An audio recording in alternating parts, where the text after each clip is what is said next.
Yeah, absolutely. I mean, the LabVIEW that I first used was LabVIEW 3.1 for Windows. Yeah.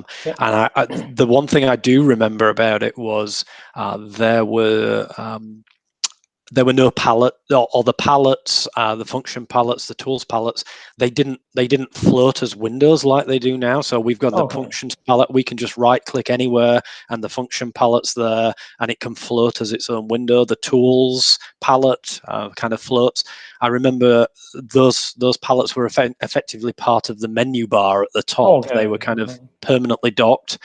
Um, LabVIEW 3.1, there were no property nodes, there were no invoke nodes. Wow. VI server wasn't really a thing.